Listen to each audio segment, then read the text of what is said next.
dire oui, bon, peut-être qu'on la connaît. Eh ben, je suis pas sûre. Parce que moi, on ne l'a jamais raconté quand j'étais petite. Je l'ai jamais lu dans un livre, dans un journal. En fait, elle m'a été soufflée.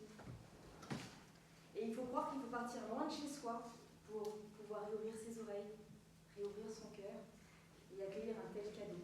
Et c'est ce qui s'est passé il y a à peu près 3 ans, un jour de l'an. Ce fameux jour de l'an, je me réveille avant l'aube et je me sens pas trac, je me sens pas bien, je me remets dans mon coin. Puis machinalement, j'ouvre mon ordinateur, je regarde les vols, je prends mon billet, je pars à l'aéroport, je m'envole de l'autre côté du monde et le soir même, je foulais une nouvelle terre. Et ce qui était étrange, c'est que je me suis sentie tout de suite chez moi. J'ai jamais fait ça, ma vie, de partir comme ça sur un coup de tête, mais là, j'en avais vraiment besoin, et croyez-moi, de temps en temps, ça fait du bien. J'avais juste réservé une petite chambre chez l'habitant. Une petite maison posée sur le sable. Je pose mes bagages sur le lit, et puis, histoire de me dégourdir un peu les jambes, je vais faire un tour sur la véranda. Et puis, pour voir la mer aussi, la respirer. Je m'installe sur un rocking chair. Vous connaissez le rocking chair? Vous savez, c'est chez sa bascule où vous mettez dessus, vous savez. Vous voyez? Je m'installe sur un rocking chair, face à la mer. Et au bout d'un moment, je sens une présence. Alors je me retourne, et à côté de moi, sur le rocking chair qui était vide, à côté de moi, une très vieille dame, une noire au rides profond qui fume sa pipe. Moi, je lui dis bonsoir. Elle ne me répond pas. Alors je garde son rythme, et on se balance ensemble en contemplant la mer. Et c'est là que j'ai reçu cette histoire. C'est là que j'ai entendu. Ça venait de la mer, mais de la vieille dame aussi. Dans le ressac, j'ai entendu le bruit des chaînes. Dans son regard, j'ai vu la souffrance. Dans son silence, j'ai entendu le râle, les cris. Dans mon corps, j'ai senti le coup, le déracinement, le mouvement, la danse aussi, accompagnée par le son des roulements des vagues. J'ai fermé les yeux. Le vent m'a apporté d'autres sons. Des sons, des voix d'hommes, de femmes, d'enfants, des chants d'espoir, de désespoir qui flottaient sur la mer. Et plus on se balançait avec la vieille, et plus les chants accompagnaient le récit de cette vieille dame qui racontait une histoire blanche comme le coton, noire comme la peau des esclaves, rouge comme le sang versé sur la terre des colonies. Et plus on se balançait, et plus le chant accompagnait le récit de la vieille qui avait décidé que je serais celle qui raconterait cette histoire. Grand-mère, pourquoi moi? Chut, ma fille, écoute. J'écoute. Mes oreilles se sont ouvertes. Mon cœur s'est ouvert. Et j'ai reçu le récit de cette vieille dame, comme si je faisais partie de sa descendance. Vent souffle l'histoire sur les étoiles, qui fondent au petit matin pour laisser l'aube apparaître sur ces plaines de rosée au lever du soleil. L'histoire a continué sa route, a traversé ces terres sèches à midi sonnant, pour atterrir dans Jada Koto Saïyo, pour se poser là, dans ces champs de coton, où s'entament les couleurs ruisselles de sueur.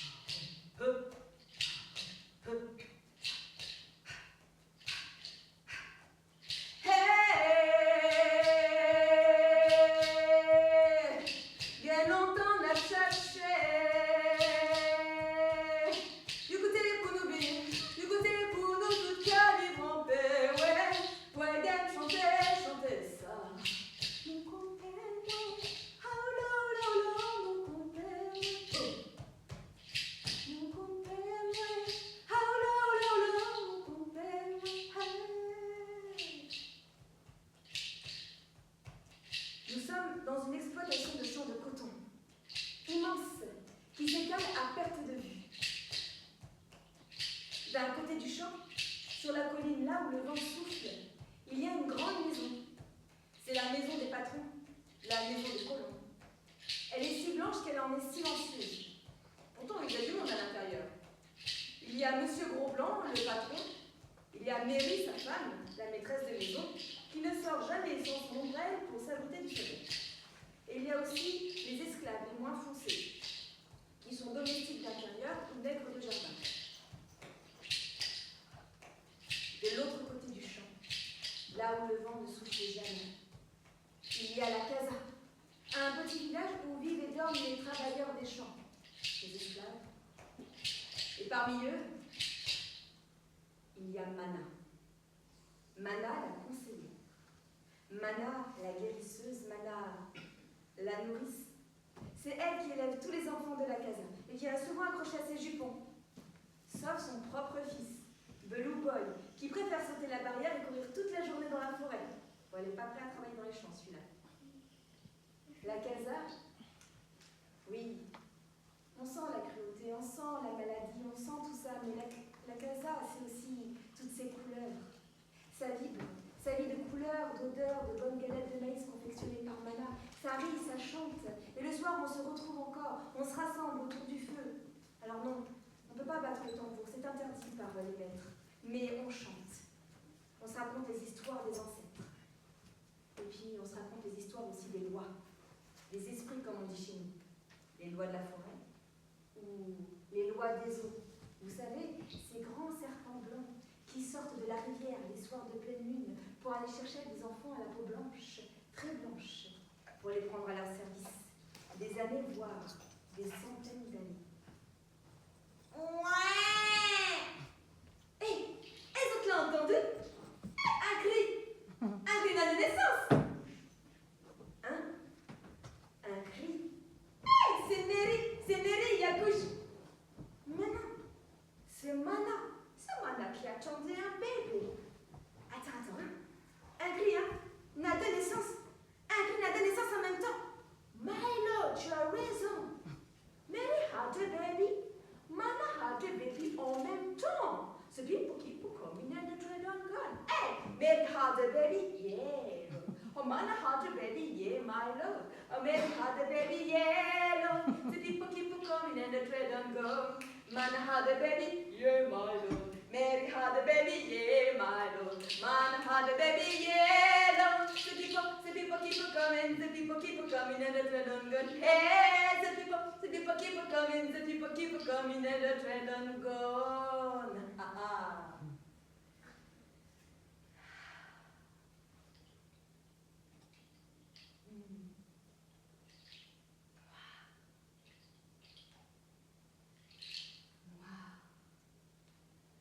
Noir comme la puissance du jaguar. Noir comme le chant de l'espoir.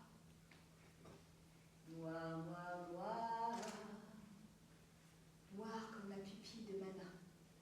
Mana qui vient de donner naissance à une enfant à la peau si noire.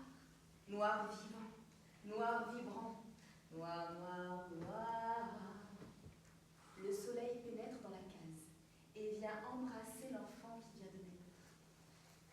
Alors Mana appelle sa fille Yellow, Yellow, que Mana allait de son lait blanc. Chez les colons, c'est pas tout à fait la même histoire. Même si effectivement Mary a bien accouché d'une enfant à la peau plus blanche qu'elle. Blanche.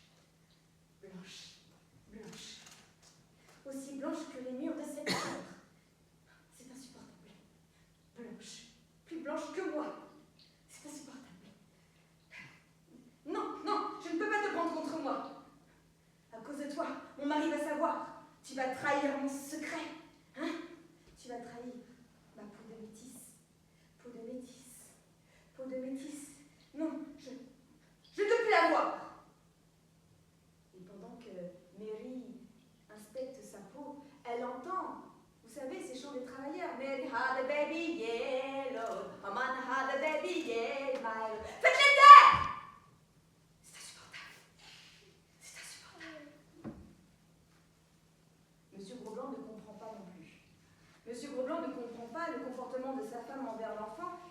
pour couronner le tout, Mary est totalement sèche. Aucun lait ne sort de sa poitrine. Alors la petite, blanche dans son berceau, à la fin, elle pleure. Monsieur Gros-Blanc est désemparé. Que faire pour que la petite vive? Et à ce moment-là, il entend au loin les manas, qu'elle est là. C'est Mana qui chante quand elle a la tête yellow. Alors Monsieur Gros-Blanc, c'est ce qu'il lui reste à faire. Allez, viens, Blanche. Viens. On va te trouver du lait là. Hein, tu vas vivre. Allez, viens. Et il prend Blanche pour aller à la casa, la mener à Mana.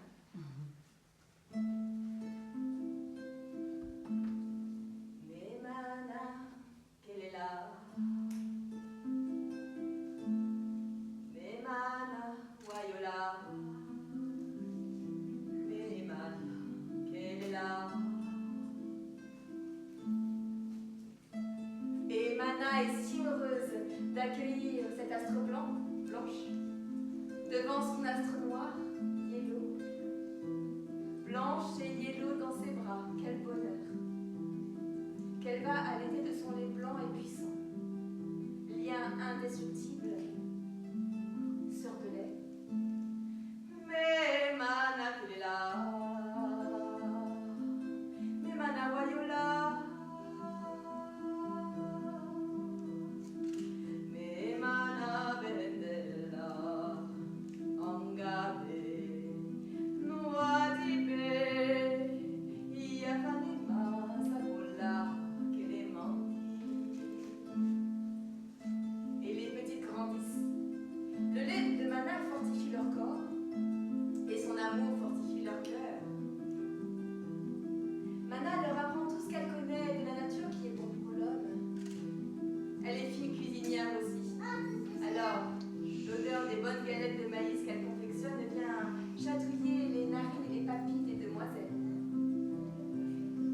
Chante aussi. Elle chante ces chants qui donnent une âme résistante. Ni Johnny fait la pena kaote si akelonie pauka jekake sabali baoye. Dunya kabon Johnny si akacha ambena nana dambena da midino mansaka kokelela. Eh, qui a des enfants là? Ah, personne. Bon, des petits-enfants? Des petits frères, des petites sœurs? Hé, personne là? Oh là là là là là là là, comment j'ai posé mes questions moi alors? Bon, on va imaginer que, hein? Sincèrement là, vous les avez vus grandir, vous? Ah, moi non, hein. Dès que ça naît, ça y est, ça rentre par terre, ça marche à 4 pattes, à 2 pattes. Et dites-moi là, vous les avez vus marcher, vous? Vous avez tous perdu votre langue, mais c'est pas possible là. Oui. Mais moi je les ai pas vus marcher, courir, oui, hein. Alors courir partout, dans la casa et bien plus loin encore. Eh, dites donc les petites là, je vais pas vous courir après là, hein. Eh, mais Mana qu'elle est là. Mais Mana qu'elle est Mana, voyou Mana qu'elle est là. Oh, qu'elle est mani, kaniju, voyou droya.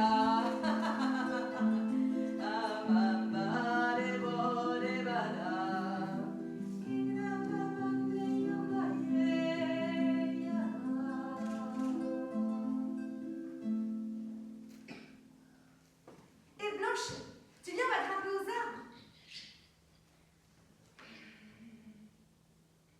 Bon, d'accord. Mais j'aimerais bien retrouver Blue Boy après.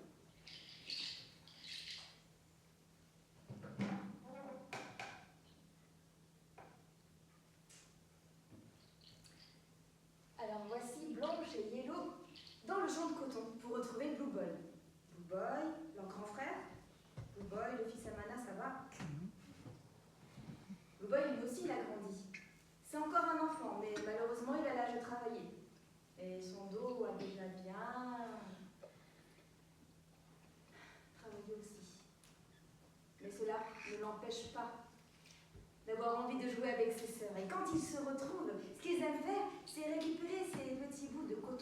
mettre tous leurs vœux à l'intérieur et les lancer là-haut, vers ces gros nuages de coton en espérant qu'un jour leur rêve se réalise.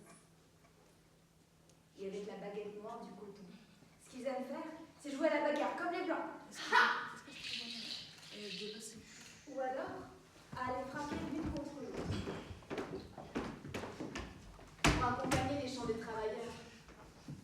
Les chants qui donnent de la force, du courage, du baume au cœur aussi. Mais pas que là. Si on chante, c'est pour communiquer entre nous. Si on chante, c'est pour se prévenir des dangers. Si on chante, c'est pour raconter toute cette vie de labeur, de cruauté, de mensonge, cette envie de fuir aussi, cette envie de fuir cette vie. Mais les colons, eux, ils n'entendent rien, parce qu'on utilise les paroles de la Bible. When Israel was in Egypt land. Okay. When Israel was in Egypt land, let my people go. Est-ce que vous la connaissez cette chanson? Non? Armstrong. Faut juste reprendre. Let my people go. Yeah. When Israel was in Egypt land, let my people go. Oppressed so hard they could not stand. Let my people go. Alors le Seigneur descend. Moses, en bas sur la route d'Égypte, dit à tous les pharaons de laisser mon peuple partir. Let my people go. Let my people go. Mais Blue Boy ne veut pas montrer cette misère à ses sœurs. Alors souvent, il ravale sa colère, il range ses larmes dans sa poche, et puis il aime bien enjoliver les choses pour ses sœurs. Comme aujourd'hui, où il a envie d'apprendre à comment on cueille le coton. C'est facile, c'est simple, c'est une danse. Est-ce que je peux emprunter une demoiselle, par exemple? Aujourd'hui, je ne peux pas trop bouger. Ah bon? Voilà, la demoiselle.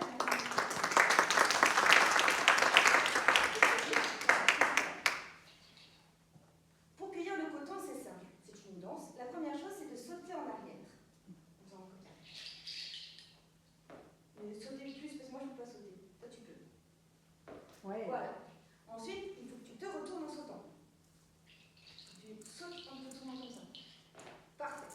À partir de là, tu prends une boule de coton et tu la mets dans ton sac. Voilà. On va repartir en arrière, on refait un saut. Et plus fort que moi. Un saut. Tu te retournes en sautant. Fla, tu prends une boule de coton et tu mets dans ton sac. On y va? Ouais. Quand je dis jump down, il faut aller derrière. Jump down. Ah, juste sauter d'abord. Juste sauter avec le dos. Jump down.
la terre promise. Pour Blue Boy, comme pour les autres esclaves de l'exploitation de M. Gros-Blanc, c'est un village. C'est un village perché dans les arbres, un village caché dans la forêt. C'est le village des Quilombos. Blue Boy, il ne sait pas s'il va réussir sa mission de vie, mais il est déterminé. Il veut partir. Alors, il annonce son départ à sa famille et aux esclaves du champ de coton. When that Pharaoh Sherry comes, je dois vous quitter. Je vais vers cette terre promise. I'm gonna leave you. I'm sorry, I'm gonna leave you.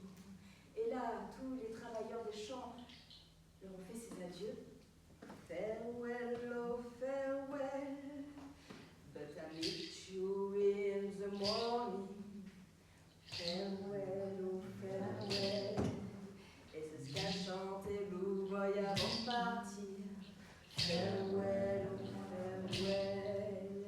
Je dois vous quitter, excusez-moi. Farewell, oh farewell. Pour rejoindre ce village dans la forêt. Farewell, oh farewell. Là où même les blancs n'osent s'aventurer. Farewell, oh farewell. Le village caché, le village des Quilombos. Les Quilombos, ces hommes courageux, ces hommes qui, comme Blue Boy, se sont enfuis des exploitations pour reprendre leur liberté en main, pour reprendre leur vie en main, et qui refusent de travailler sous le code noir établi par Colbert. Non d'être traités comme des animaux, comme des biens nobles. Non de travailler sous le coup de fouet. Non au baptême. On a déjà un nom, on a déjà une langue. Pas question de porter un prénom chrétien, ni le nom du patron d'ailleurs. On a déjà un nom, on a déjà une langue. On nous a enlevés de notre terre, la terre de Dahomey, coupés de nos racines, interdit notre religion, séparés de notre famille. Ha! Ha! Mais nous avons gardé un lien, le lien avec la nature. Les Quilombos, ce sont des magiciens. Ils ont fait alliance avec les lois de la forêt, les esprits, vous savez, mais aussi avec les lois des eaux, les imbiblos, ce qui empêche quiconque d'approcher et d'entrer dans le village, car le seul moyen d'accès pour arriver au village, c'est la rivière. Quand Blue Boy entre dans la rivière, il ne sait pas si les imbiblos vont le laisser passer. Par contre, ce qu'il sait, c'est que s'il se fait rattraper une première fois, on le fouettera à grands coups de verge. Si on le rattrape une deuxième fois, on lui coupe les oreilles dans le brûle au fer. Quant à la troisième fois, c'est la mort.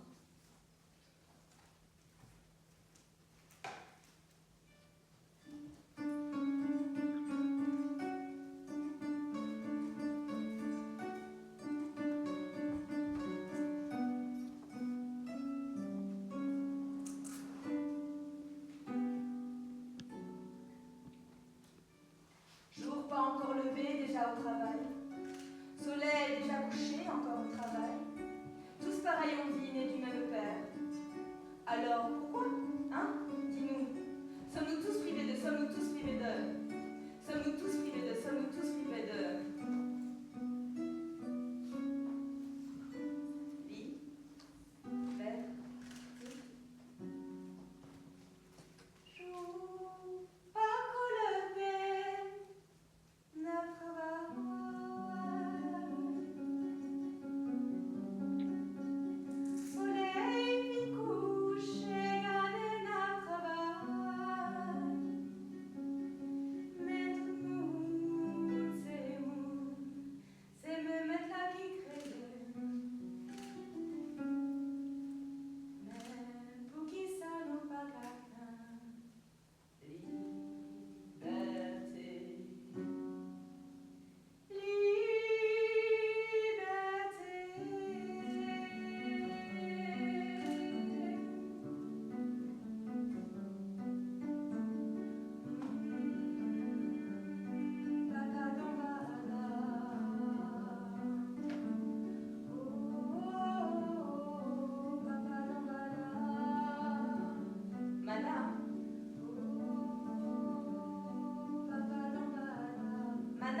Mana! Mana, elle est où, Blue Boy?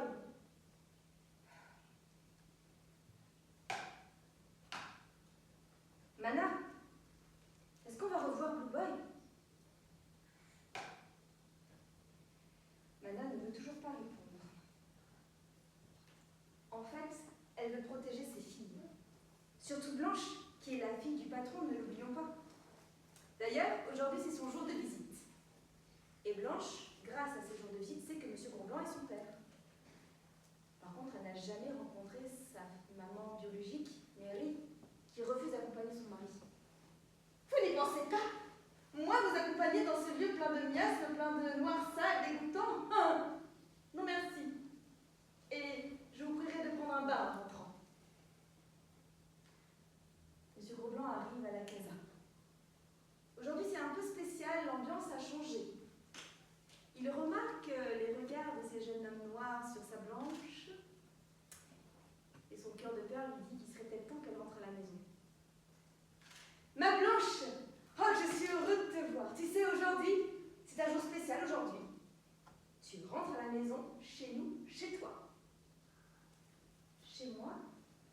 Oui, chez toi. Tu n'es plus une petite fille. Il ne serait pas correct que tu restes plus longtemps à la casa. Et puis, un jour, c'est toi qui reprendras l'exploitation. Aujourd'hui, tu rentres à la maison, chez nous, chez toi. Chez moi? Chez nous? Chez elle?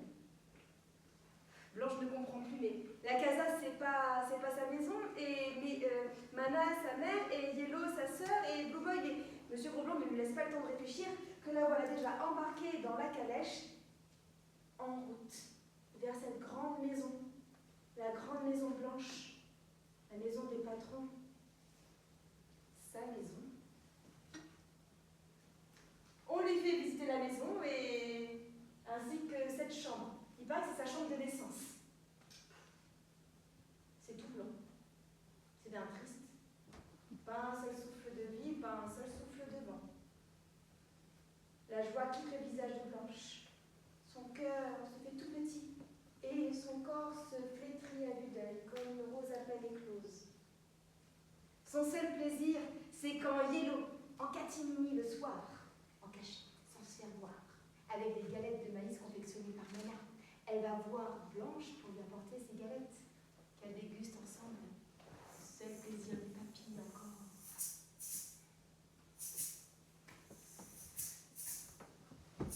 Champagne au pied, au chrétien, pas chrétienco, moins d'hier, maman du l'embarras. Champagne au pied, au chrétien, pas chrétienco, moins d'hier, maman du l'embarras.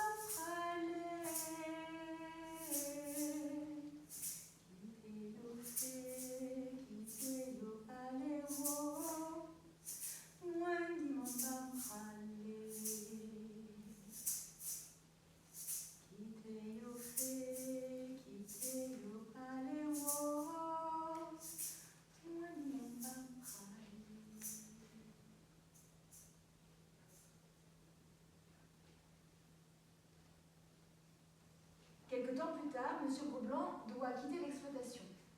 Il doit partir en voyage d'affaires, vendre son coton. Il ne va pas revenir d'ici quelques mois. Dans ce cas, c'est Mary, sa femme, qui prend la relève. Du coup, elle en profite pour séquestrer Blanche dans sa chambre, sans lui apporter de nourriture, et à continuer à déverser toute sa haine sur les travailleurs, et à les fouetter comme ça, sans raison. Ou connaît, mieux pas quand les patrons n'est pas là. La maîtresse elle est trop sauvage avec nous. Quand il descend dans son coton, c'est juste pour crier, nous fouetter et défousser sous nous comme ça sans raison. Oui, comme ça sans raison. Je suis d'accord. Enfin, je les déteste. Je les déteste tous. Tous ces noirs, tous ces esclaves. Et elle, si blanche, si pâle. Tout ce noir, tout ce blanc, tout ce noir, tout ce blanc. Je suis insupportée, c'est insupportable. Tous les additionne son corps avec tout ce qu'elle peut se créer, comme onguent, comme crème, comme baume, comme lait, pour blanchir sa peau, pour blanchir sa peau, pour blanchir sa peau, pour la rendre plus blanche, encore plus blanche, pour la rendre encore plus blanche, pour la rendre plus blanche que la peau de sa fille, pour la rendre plus blanche que la peau des blanches.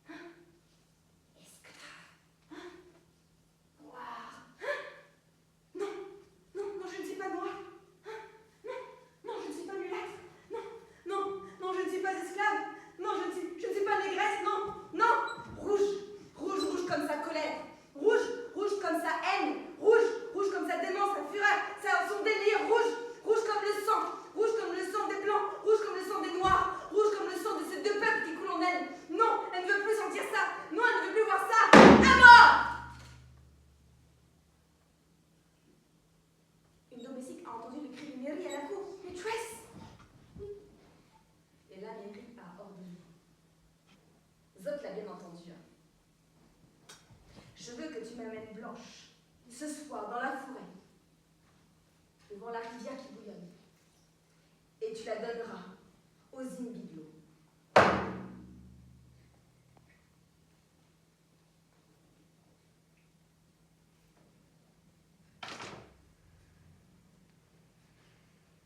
Yellow est cachée dans les fourrés. Elle voit Blanche et la domestique sortir de la maison coloniale à la tombée de la nuit.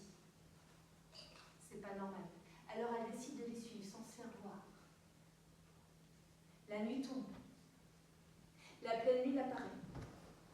Les voilà arrivés devant la rivière qui semble être toujours en colère. La domestique demande à Blanche de se dévêtir et d'entrer dans l'eau. À ce moment-là, Yellow sort de sa cachette. Arrête Blanche, ne fais pas ça! Si tu fais ça, c'est sûr, les Zimbiglo vont te prendre. Souviens-toi des histoires qu'on nous racontait.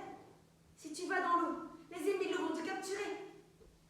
Devant l'hésitation de Blanche, la domestique pousse Blanche dans l'eau. Alors Yellow plonge dans la rivière pour tenter de sauver sa sœur. Et les voilà toutes les deux, emportées par le courant de la rivière.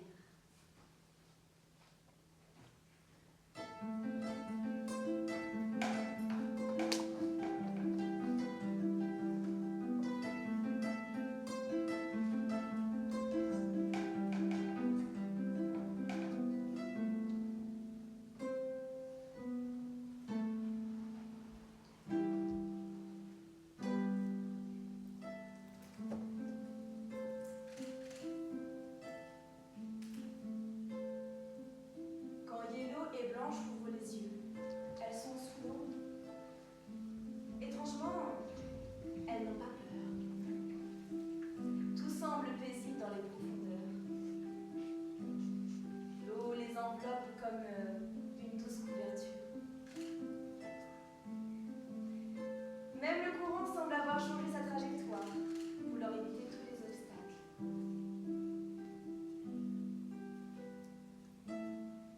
Et à côté d'elle, deux grands corps, immenses, onduleux, si blancs qu'ils illuminent tout sur leur passage.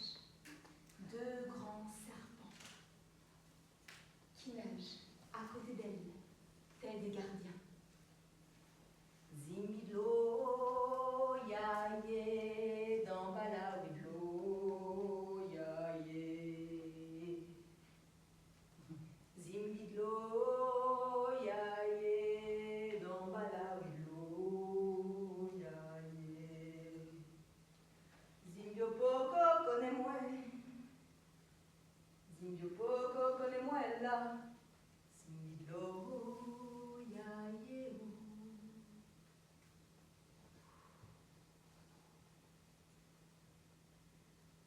Et le chant des oiseaux appelle l'aube. Blue Boy s'étire. Blue Boy a réussi à traverser la rivière. Et il a été accueilli par les Quilombo. Et vous vous rappelez le village? Il est perché dans les arbres. Un petit peu d'eau sur le visage, le voilà déjà descendu de sa cabane en direction de la rivière, là où il a laissé ses filets la veille. C'est le pêcheur du village. Quand il arrive à la rivière, il monte dans sa barque, il pagaie un peu pour arriver au milieu du lac. Et là,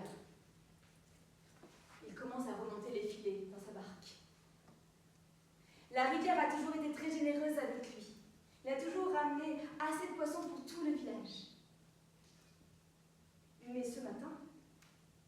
c'est bien lourd. Qu'est-ce qu'il y a là dans ces filets? Et quand il ouvre, 2 corps, enlacés, blanches, yellow. Sur le moment, il pense qu'elles sont mortes, mais une fois posées sur la berge, non, elles respirent encore, faiblement. Vite, il va chercher de l'aide pour amener Blanche et Yellow au village des Quilombos. Le vieux sage les prend sous sa protection pour leur apporter les premiers soins. Les Quilombos déjà construisent une cabane. Comme ça, quand elles auront retrouvé leur santé, elles pourront s'y reposer. Et Blue Boy veut savoir ce qui s'est passé. Le vieux sage l'arrête. Hé, jeune homme, elles ont besoin de temps, de repos, de soins. Elles ont passé une nuit entière dans l'eau avec les Imbiglo. Mais j'ai confiance au roi des eaux. Et à la prochaine pleine lune, elles seront debout. À la pleine lune suivante, comme à chaque pleine lune, le village se rassemble pour honorer leurs protecteurs, qui sont les lois de la forêt, les Imbiglo et l'Egba aussi, le dieu messager. Sauf que cette soirée-là est un peu exceptionnelle. On accueille les nouvelles initiées, les Mambo comme on dit chez nous, qui ne sont autres que Blanche et Yellow. C'est elles qui ouvrent la cérémonie, à la place du vieux sage. Elles invitent tous les villageois à entrer dans le cercle. Le tam-tam des tambours grésille dans les hanches, vibre dans les reins, glisse dans les jambes, ça résonne dans tout le corps. Saloué, l'Egba, saloué, oh palen l'Egba, oh vini saloué, enfant yo. Palen l'Egba, oh saloué, enfant pour moi malé. Saloué, l'Egba, saloué, oh palen l'Egba, oh vini saloué, enfant yo. Palen l'Egba, oh saloué, enfant pour moi malé. Le vent passe par là. Il attrape le rythme, le fait passer d'arbre en arbre pour l'amener aux oreilles de Mana endormie. Mana se réveille. Elle écoute. Elle comprend. Elle comprend le langage du vent. Elles sont vivantes. Elles sont vivantes. Elles sont vivantes.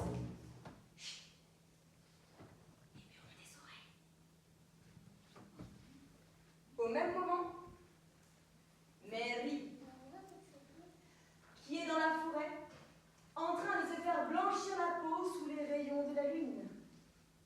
Mais là, dans le visage de la lune, elle voit le visage de Blanche. Elle a la certitude que Blanche n'est pas morte. Alors elle fait venir son esclave. Incapable! À cause de toi, Blanche n'est pas morte. Je devrais te faire fouetter pour cela. Mais tu vas aller espionner ce qui se passe à la casa. Je veux savoir ce que fait Mana. Et tu me dis ça tout de suite, maintenant.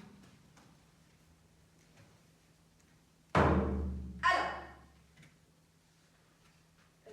Mana est en train de confectionner des galettes de maïs. Des galettes de maïs? Des galettes de maïs.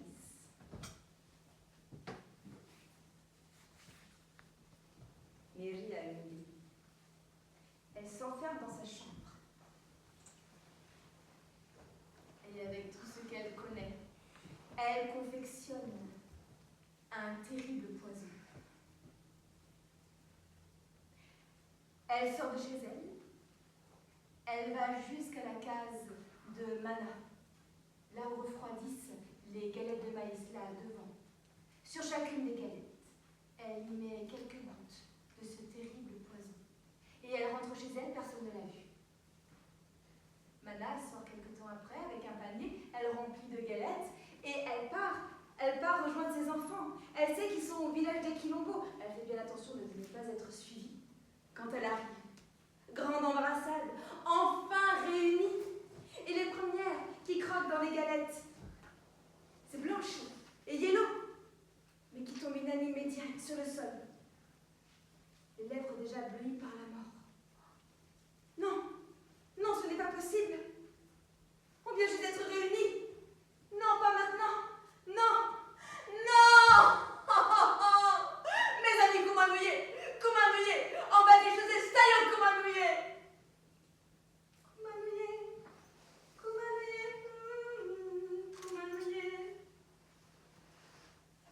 Quand Mana rouvre les yeux, elle est agenouillée sur la berge devant la rivière. Et dans la rivière, il y a Blue Boy qui tient Blanche et Yellow inanimés dans ses bras.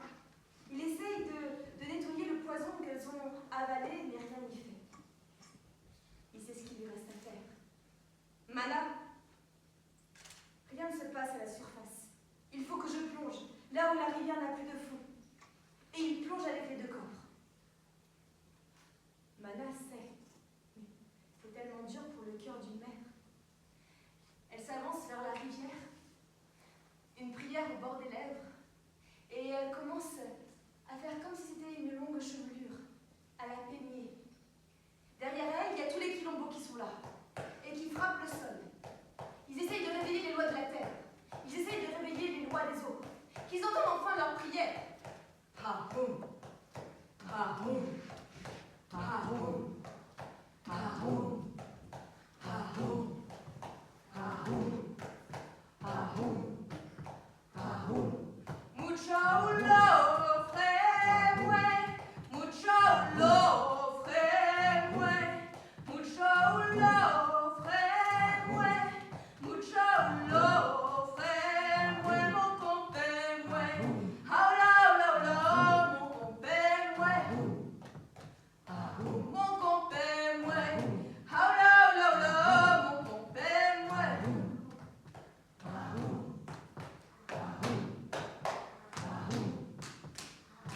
Et pendant ce temps-là, Blue Boy nage. Il nage. Il ne sait pas depuis combien de temps il nage, mais il nage. En avoir mal à la poitrine, il nage. Il creuse un tunnel sans fond, il nage encore. Blanche et Yellow contre son cœur, et il nage. Il creuse. Jusqu'à arriver devant une grotte, illuminée de l'intérieur par une douce lumière. Il y entre. Là, une créature mi-femme, mi-poisson semble l'attendre. Elle le regarde. Sa longue chevelure se mélange à l'eau que Mana peigne encore là-haut. Sa peau est à la fois lisse et ridée. Et les imbiglots, comme des gardiens, ondulent à ses côtés. Elle s'avance vers Blue Boy. Embrasse son front. Puis tour à tour, elle embrasse le front de Blanche et de Yellow. Elle prend une grande inspiration. Et de ses lèvres naissent des petites bulles bleues, blanches, jaunes, qui enveloppent les trois corps pour devenir une belle sphère d'air. Et avec les battements de sa queue, elle crée deux grands bras d'écume pour porter la sphère à la surface. Et les Imiglos suivent ce cortège un peu curieux. Les bras d'écume sortent de la sphère de l'eau, la déposent sur la berge devant Mana. La sphère éclate. Mana, Blanche, Yellow et Blue Boy sont sauvés.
blanchir la peau sous les rayons de la lune.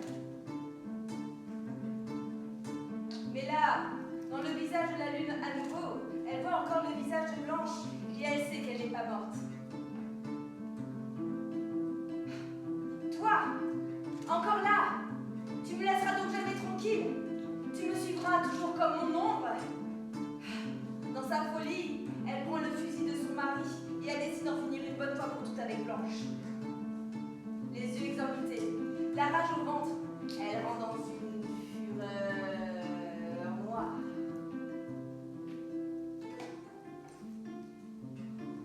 Mais elle est tellement folle de rage que ses jambes ont du mal à la porter. Et ses pas désordonnés la mènent jusqu'à la forêt, puis devant la rivière qui bouillonne. Et là, il y a les deux grands bras d'écume qui l'attendent.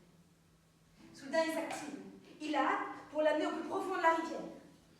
Les Ingilos prennent le relais pour la charrier de plus en plus vite et de plus en plus fort, de plus en plus vite et de plus en plus fort, pour noyer toute sa haine, sa rancœur, sa folie, sa fureur, sa démence. Mais toute sa souffrance aussi. La rivière débouche dans un grand lac paisible, et le courant amène le corps, l'esprit et l'âme de Mary, qui va pouvoir enfin se reposer en paix. La suite, mon conte est bientôt fini. Quelques années après, l'abolition de l'esclavage est enfin proclamée. Blanche, fille légitime de M. Gros-Blanc, récupère ses terres. Et sur ces terres, avec tous les quilombos, avec Blue Boy, avec Mana, avec Yellow, ils créent ensemble la première exploitation agricole humanitaire.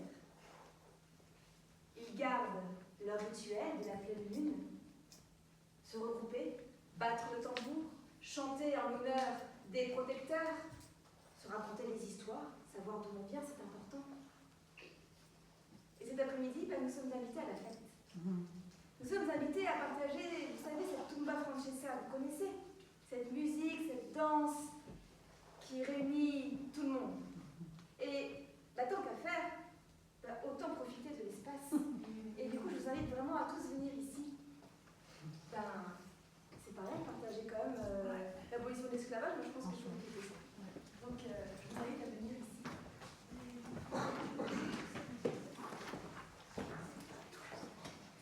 Vous pouvez vous mettre dans l'espace.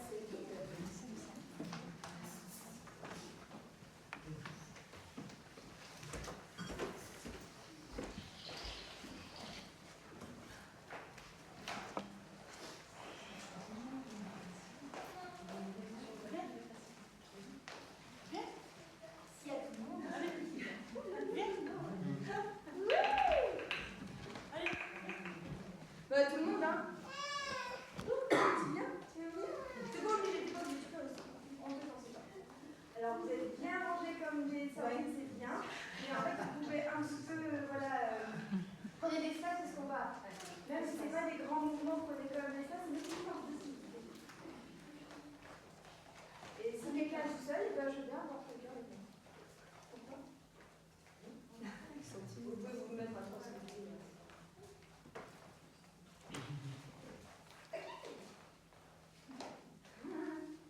Très bien. Alors, juste savoir deux. Il faut au moins 2, hein. Ils sont les 4 ou 3. Ok.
Super. Et là, tous ensemble.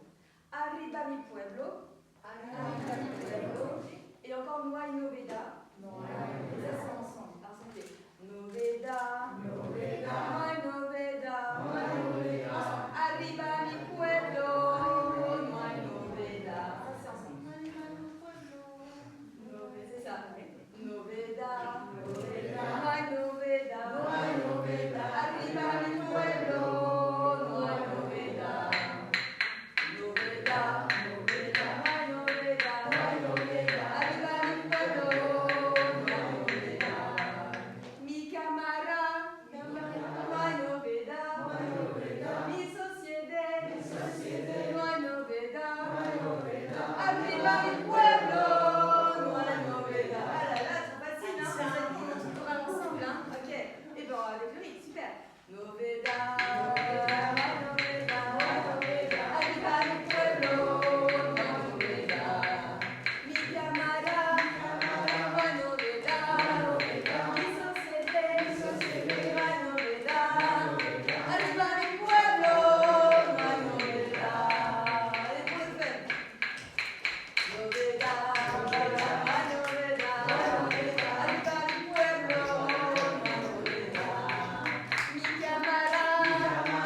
Et l'histoire a continué sa route. Et le vent a aussi continué sa route. Ensemble, ils ont traversé le temps, des océans, des déserts, des montagnes. Et après avoir fait le tour de toutes les sphères et de notre monde, avant d'entendre à nouveau les étoiles, d'entendre ce nouveau cri, ce premier cri dans une langue connue, inconnue, le vent s'est transformé en marchand de sable pour nous apporter et nous transmettre toutes les histoires de la terre et pour qu'on puisse encore rêver le monde. Il était une